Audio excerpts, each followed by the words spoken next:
Hi hello ನಮಸ್ಕಾರ ಸ್ನೇಹಿತರೆ. ಏನಾಗ್ತದೆ ಇಲ್ಲಿ ಕೀರ್ತಿ ವೈಷ್ಣವ್ನ ಬಿಟ್ಕೊಡು ನಿರ್ಧಾರನ ಮಾಡೇ ಬಿಟ್ಟಿದ್ದಾಳೆ. ಇಲ್ಲಿ ಲಕ್ಷ್ಮಿ ವೈಷ್ಣವ್ ಇಬ್ಬರು ಕೂಡ ಚೆನ್ನಾಗಿರಬೇಕು ಅಂತ ಬಯಸೋದ್ರ ಜೊತೆಗೆ ಇಲ್ಲಿ ಕಾವೇರಿ ಅವರು ಕೀರ್ತಿ ಕಾಲು ಮುಂದೆ ಬಿದ್ದಿದ್ದಾರೆ. ಜೊತೆಗೆ ಇಲ್ಲಿ ಮತ್ತೊಬ್ಬ ವ್ಯಕ್ತಿಯು ಆಗಮನವಾಗ್ತದೆ. ಯಾರ ಕಣ್ಗಳಪ್ಪ ಅದು?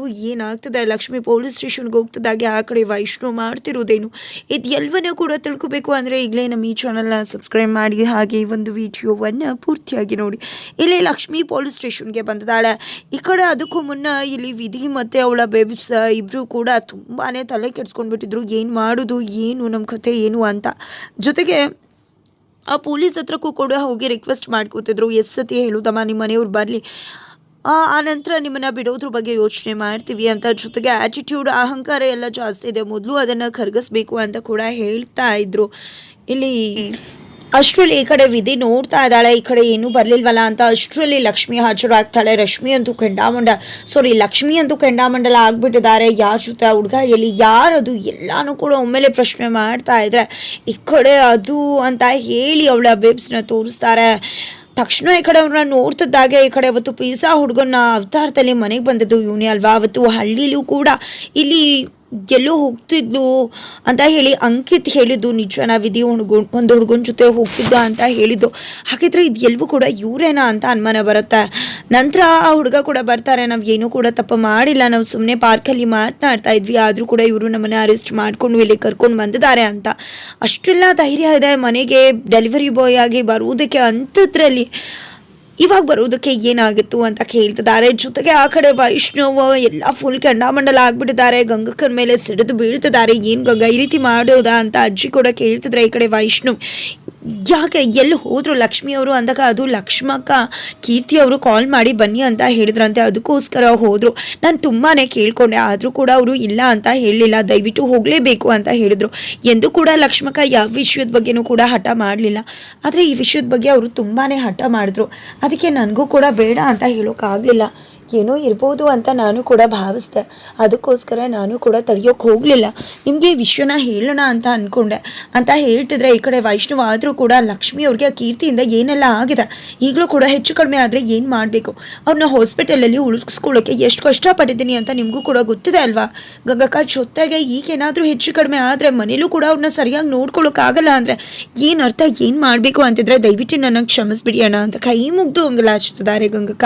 ತಪ್ಪು ಮಾಡಿಬಿಟ್ಟೆ ನಾನು ಅಂತ, ದಯವಿಟ್ಟು ಈ ರೀತಿಯೆಲ್ಲ ಕ್ಷಮೆ ಕೇಳಬೇಡಿ, ಮುಷ್ಕರ ಆಗತ್ತಾ, ಆದರೂ ಕೂಡ ದಯವಿಟ್ಟು ನನ್ನ ಪರಿಸ್ಥಿತಿನ ಕೂಡ ನೀವು ಅರ್ಥ ಮಾಡ್ಕೊಳ್ಳಿ ಅಂತ ಹೇಳಿ ವೈಷ್ಣವ್ ಅಲ್ಲಿಂದ ಸಿಟ್ಟು ಮಾಡ್ಕೊಂಡು ಹೊರಡ್ತಾರೆ. ಅದಕ್ಕೂ ಮುನ್ನ ಇಲ್ಲಿ ಗಂಗಕ್ಕ ನಿಮ್ಮನ್ನ ಕೂಡ ಲಕ್ಷ್ಮಕ್ಕ ಹುಡುಕ್ತಾ ಇದ್ರು.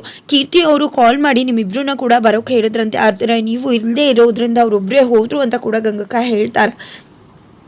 ಏನಿದು, ಏನಾಗ್ತದೆ ಇಲ್ಲಿ, ಈ ವೈಷ್ಣವ್ ಎಲ್ಲಿ ಹೋದ ಈಗ ಅಂತ ಹೇಳಿ ಅಪ್ಪ ಕೂಡ ಅನ್ಕೋತಿದ್ದಾರೆ. ನಂತರ ಇಲ್ಲಿ ಏನಾಗ್ತದೆ ಅಂತ ಅಜ್ಜಿ ಕೂಡ ವೈಷ್ಣವ್ ಹೋದ, ಈ ಕಡೆ ಲಕ್ಷ್ಮಿ ಹೋದ್ಲು, ಈ ಕಡೆ ಇವರು ಹೋದ್ರು, ಏನಾಗ್ತದೆ ಇಲ್ಲಿ ಅನ್ನೋದ್ರ ಬಗ್ಗೆನೇ ಯೋಚನೆ ಮಾಡ್ತಿದ್ದಾರೆ ಅಜ್ಜಿ ಕೂಡ.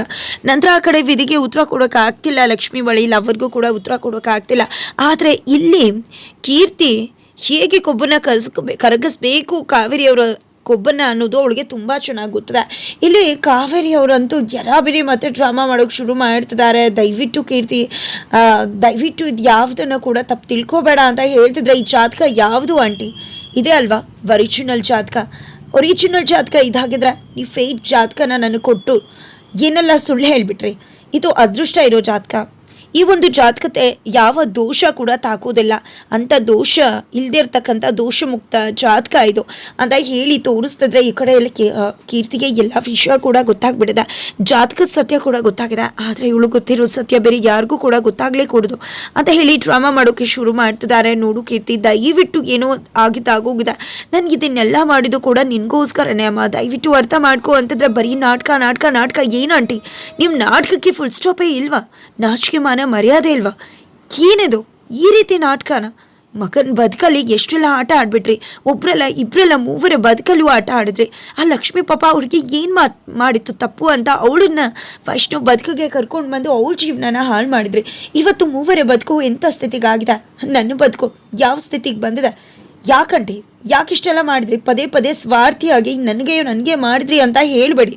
ನೀವು ಯಾರಿಗೋಸ್ಕರ ಏನೂ ಕೂಡ ಮಾಡೋರಲ್ಲ, ನೀವು ತುಂಬಾ ಸ್ವಾರ್ಥಿ. ನಿಮ್ಮಂಥ ಸ್ವಾರ್ಥಿನ ಜಗತ್ತಲ್ಲೂ ಕೂಡ ನೋಡಿಲ್ಲ. ನಿಮ್ಮನ್ನು ಏನಂತ ಹೇಳಿದ್ರು ಕೂಡ ಕಡಿಮೆನೆ. ಮಗನ ಪ್ರೀತಿನೇ ಕಿತ್ಕೊಂಡು ಸರ್ವನಾಶ ಮಾಡಿಬಿಟ್ರಲ್ಲ ನಿಮ್ಮ ಸ್ವಾರ್ಥಕ್ಕೋಸ್ಕರ. ಏನು ಹೇಳಬೇಕು ನಿಮ್ಮ ಜನ್ಮಕ್ಕೆ ಅಂತ ಹೇಳ್ತಿದ್ರೆ, ನೋಡು ಕೀರ್ತಿ, ದಯವಿಟ್ಟು ತಪ್ಪು ತಿಳ್ಕೊಬೇಡಮ್ಮ, ದಯವಿಟ್ಟು ನನ್ನ ಮಾತನ್ನು ಕೇಳು, ಎಲ್ಲ ಕೂಡ ಈಗಲೂ ಸರಿ ಹೋಗುತ್ತೆ, ದಯವಿಟ್ಟು ನನ್ನ ಮಾತನ್ನು ನಂಬಮ್ಮ, ಈಗಲೂ ಕೂಡ ಎಲ್ಲವನ್ನ ಕೂಡ ಸರಿ ಮಾಡ್ತೀನಿ, ನೀನೇನು ಯೋಚನೆ ಮಾಡಬೇಡ, ಪುಟ್ಟನ ಜೊತೆ ನೀನು ಮದುವೆ ಮಾಡಿಸ್ತೀನಿ ಅಂತಿದ್ರೆ ಪುಟ್ಟ ಸಾಕು ಆಂಟಿ ಇರಿ. ನನಗೆ ಲಕ್ಷ್ಮಿಯಿಂದ ವೈಷ್ಣವನ ಕಿತ್ಕೊಳ್ಳೋಕ್ಕೆ ಇಷ್ಟ ಇಲ್ಲ. ವೈಷ್ಣವ್ ಲಕ್ಷ್ಮಿ ಚೆನ್ನಾಗಿದ್ದಾರೆ, ನನಗೆ ವೈಷ್ಣವ್ ಕಿತ್ಕೊಳ್ಳೋಕ್ಕಾಗಲ್ಲ. ಆದರೆ ನಾನು ಏನು ಮಾಡಲಿ, ವೈಷ್ಣವನ ಬಿಟ್ಟು ಬದುಕೋಕ್ಕೂ ನನ್ನಿಂದ ಸಾಧ್ಯ ಆಗ್ತಿಲ್ಲ. ಎಂಥ ಸ್ಥಿತಿಗೆ ತಂದುಬಿಟ್ರಿ ನನ್ನ ಬದುಕನ್ನು ನೀವು ಅಂತ ಹೇಳ್ತಿದ್ದಾರೆ. ಜೊತೆಗೆ ಇಲ್ಲಿ ಹಣೆಗೆ ಗನ್ನಿಡ್ತಿದ್ದಾಳೆ ಕೀರ್ತಿ. ಬಿಕಾಸ್ ಕಾವೇರಿಯವರು ಮೊದಲಲ್ಲಿ ಸತ್ಯ ಒಪ್ಕೊಳ್ಳೋದೇ ಇಲ್ಲ, ಅದಕ್ಕೋಸ್ಕರ ಗನ್ ಪಾಯಿಂಟ್ ಮಾಡಿ ಇಟ್ಟಾಗ ಈ ಕಡೆ ಕುಸ್ತೋಗಿ ಕೆಳಗಡೆ ಕೂತು ಪ್ಲೀಸ್ ಕ್ಷಮಿಸ್ಬಿಡು ಕೀರ್ತಿ, ನಾನು ಕ್ಷಮೆ ಕೇಳಿದ್ರೆ ಎಲ್ಲ ಕೂಡ ಸರಿ ಹೋಗುತ್ತೆ ಅಂತ ಹೇಳ್ದೆ ಅಲ್ವಾ, ಹಾಗಿದ್ದೆಲ್ಲ ಆಗೋಯ್ತು, ದಯವಿಟ್ಟು ನನಗೆ ಕ್ಷಮಿಸ್ಬಿಡು, ನೀನು ಕಾಲು ಹಿಡಿದು ಕೇಳ್ಕೊತೀನಿ ದಯವಿಟ್ಟು ಮಗಳೇ ಅಂತ ಹೇಳ್ತಿದ್ರೆ ನನ್ನ ಕೋಪ ಎಷ್ಟು ಅಂತ ಗೊತ್ತಿದೆ ಅಲ್ವಾ ಆಂಟಿ. ನನ್ನ ಕೋಪ ಬುದ್ಧಿ ಕೊಡಬಾರ್ದು ಕೋಪದ ಕೈಗೆ ಅಂತ ಸುಮ್ಮನಿದ್ದೀನಿ. ಕೋಪ ನೆತ್ತಿಗೇರಿದ್ರೆ ಒಮ್ಮೆ ಟ್ರಿಗರ್ ಮಾಡಿದ್ರೆ ನಿಮ್ಮ ಪ್ರಾಣ ಪಕ್ಷಿ ಆರಿ ಹೋಗುತ್ತೆ ಅಂತ ಹೇಳ್ತಿದ್ರೆ, ಇದು ಎಲ್ಲವನ್ನೂ ಕೂಡ 2 ಕಣ್ಣುಗಳು ನೋಡ್ತಾ ಇದೆ. ಯಾರದು ಹುಚ್ಚನ ವೇಷದಲ್ಲಿದ್ದಾರೆ. ಓ ಮೈ ಗಾಡ್, ಇದು ಬೇರೆ ಯಾರು ಅಲ್ಲ, ಸುಪ್ರೀತ್ ಅವರ ಗಂಡ ಅಂತಾನೆ ಹೇಳ್ಬೋದು. ಸುಪ್ರೀತ್ ಅವರ ಗಂಡ ಇಲ್ಲಿ ಎಂಟ್ರಿ ಕೊಟ್ಟಿದ್ದಾರೆ. ಇವತ್ತು ಅವರ ಸ್ಥಿತಿಗೂ ಕೂಡ ಕಾವೇರಿ ಕಾರಣ ಆಗಿದ್ದಾರೆ. ಇಲ್ಲಿ ಕಾವೇರಿ ಸೆರೆ ಕ್ಯಾಮಲ್ಲಿ ಮಾತ್ರ ಅಲ್ಲ, ಸುಪ್ರೀತ್ ಗಂಡ ಅವರ ಕಣ್ಣುಗಳಲ್ಲೂ ಕೂಡ ಸರಿ ಆಗ್ತಿದೆ ಅಂತಾನೆ ಹೇಳ್ಬೋದು. ಆ ಕಡೆ ಮನೇಲಿ ವೈಷ್ಣವ್ ಎಲ್ಗೋ ಹೊರಡ್ತಿದ್ರೆ, ಈ ಕಡೆ ಎಲ್ಗೋ ಹೋಗ್ತಿದ್ಯಾ ವೈಷ್ಣವ್ ಅಂದಾಗ ಕೀರ್ತಿ ಮೆಸೇಜ್ ಮಾಡಿದ್ಲು, ಲೊಕೇಶನ್ ಕಳಿಸಿದಾಳೆ. ಅಲ್ಲಿಗೆ ಹೋಗ್ತಿದ್ದೀನಿ ಅಂದಾಗ ಏನಿದು ಲಕ್ಷ್ಮಿ ಹೋಗಿದ್ದಾಳೆ, ಈಗ ನೀನು ಕೂಡ ಏನಾಗ್ತಿದೆ ಕೀರ್ತಿ ದೆಸೆಯಿಂದಾನೆ ಅರ್ಥ ಆಗ್ತಿಲ್ಲ, ಇನ್ನು ಏನೇನು ಆಗಬೇಕು ಅಂದಾಗ ದಯವಿಟ್ಟು ಅಪ್ಪ ನಾನು ಹೋಗಿ ಬರ್ತೀನಿ ಅಂತ ಹೋಗ್ತಾರೆ. ನಂತರ ಇಲ್ಲ ಕೀರ್ತಿ ಅಂತೂ ಲಕ್ಷ್ಮಿ ಅಂತೂ ಇತ್ತೀಚೆಗೆ ಕೀರ್ತಿ ಬಗ್ಗೆ ತುಂಬಾ ಕನ್ಸನ್ನು ತೋರಿಸ್ತಿದ್ದಾನೆ. ಖಂಡಿತ ಏನಾಗ್ತಿದೆ, ನಮ್ಮ ಬೆನ್ನಿಂದ ಏನೋ ನಡೀತದೆ, ಏನಾಗ್ತಿದೆ ಅನ್ನೋ ಸತ್ಯನ ನಾವು ತಿಳಿದುಕೊಳ್ಳೇಬೇಕು ಅಂತ ಕೃಷ್ಣ ಅಂಕಲ್ ಕೂಡ ಡಿಸೈಡ್ ಮಾಡ್ತಿದ್ದಾರೆ. ಅತ್ತ ಕಡೆ ಅಂತೂ ಈ ಕಡೆ ಮತ್ತೆ ನೀನು ಪುಟ್ಟನ ಮದುವೆ ಆಗಬೇಕು ಅನ್ನೋ ಆಸೆ ಕೂಡ ಇಲ್ಲ, ಅಂದಮೇಲೆ ಯಾಕೆ ಇಷ್ಟೆಲ್ಲ ಮಾಡ್ತಿದ್ಯಾ ಕೀರ್ತಿ ಅಂತ ಕಾವೇರಿ ಅವ್ರು ಕೇಳ್ತಿದ್ರೆ. ಯಾಕೆ ಅಂದರೆ ಹಾಸ್ಪಿಟಲಲ್ಲಿ ನನ್ನ ಮೇಲೆ ಕೊಲೆ ಆಪಾದನೆ ಹಾಕಿದ್ರೆ, ನೀವು ಮಾಡಿರೋ ತಪ್ಪನ್ನು ನನಗೆ ಹೊರಿಸಿದ್ರೆ, ಎಷ್ಟೆಲ್ಲ ಮಾಡಿಬಿಟ್ರಿ, ಕಿಡ್ನಾಪ್ ನಾಟಕ ಮಾಡಿದ್ರೆ, ಲಕ್ಷ್ಮಿನ ಕಿಡ್ನಾಪ್ ಮಾಡಿಸಿ ಸಾಯಿಸೋ ತನಕ ಹೋದರೆ, ಇದೆಲ್ಲ ಸತ್ಯ ಕೂಡ ಬಯಲಾಗಬೇಕಲ್ವಾ. ಚಿಕ್ಕದ್ರಿಂದ ನಾನು ವೈಷ್ಣವ್ ಜೊತೆಲೇ ಬೆಳೆದವರು, ಆದರೂ ಕೂಡ ನಿಮ್ಮ ಮಾತನ್ನು ನಂಬ್ಕೊಂಡು ಅವನು ನನ್ನ ಮೇಲೆ ತಪ್ಪು ತಿಳ್ಕೊಂಡ. ನಮ್ಮಮ್ಮಗೆ ಎಷ್ಟೆಲ್ಲ ಅವಮಾನ ಮಾಡಿಬಿಟ್ರಿ ನೀವು, ನನ್ನ ಮೇಲೆ ಕೊಲೆ ಆಪಾದನೆ ಇದೆ, ಈ ಎಲ್ಲ ಕಲೆಯಿಂದ ನಾನು ಮುಕ್ತಳಾಗಬೇಕು, ಜೊತೆಗೆ ನಮ್ಮ ಅಮ್ಮಂಗೆ ಮರ್ಯಾದೆ ಸಿಗಬೇಕು, ವೈಷ್ಣವ್ಗೆ ನೀವು ಹೇಳಿರೋ ಎಲ್ಲ ಸತ್ಯ ಕೂಡ ಗೊತ್ತಾಗಲೇಬೇಕು.